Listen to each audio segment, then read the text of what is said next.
Reading people is as easy as reading a book. Listen up. People rarely talk about what they are passionate about. They talk about what they struggle with. Alcoholics talk about why people shouldn't drink. Menopausal women, perimenopausal women talk about menopause. People who talk endlessly about well-being are often the least well. Those who speak about depression are often depressed. Those banging about happiness are amongst the unhappiest ones. The ones got redundant due to age talk about ageism and discrimination. But the best part is it's always sold as a helping hand to others. But it rarely is. People are just dragging you into their healing process. Why? Because misery loves company. But don't let them. And the greatest trend amongst all the problems human can have is this: the victimhood. They will sell you the idea that life is really hard, it's unfair, the system is rigged, and there is no point of trying. Now I understand we all go through that phase in one life, 100%. But what we shouldn't do is recruit it. Because the moment you start believing in it, that becomes your truth. You will start living like that and you lose control. And they win. Misery wins.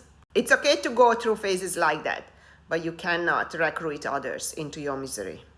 But we all do it. So just be aware. And you know what's the best remedy for this? When somebody comes along who has been through that particular problem that you are facing and came out thriving. That is your antidote, your healing during that phase, not another companion of misery. So no, don't share your misery and don't get pulled into someone else's healing journey. Just because someone is drowning, it doesn't mean you have to sink too. It's their struggle, their phase of life. It doesn't mean it's true. That's why I hate support groups. They keep you with their problems. There is no moving forward from there. It is a really good stabilizer for those who need, but they have to get out of it.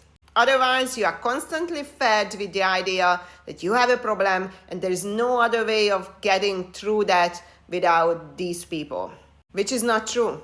Support groups are the first step. And this is the phase I'm talking about it. This is where we share our struggles. But you cannot stay with those people. Because the group just gets replaced by one struggling person after another.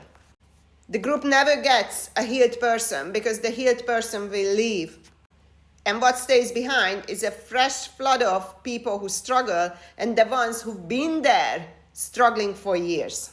They are not healed, they are struggling, and you will be surrounded by people who are struggling. How on earth do you want to get yourself out of that situation?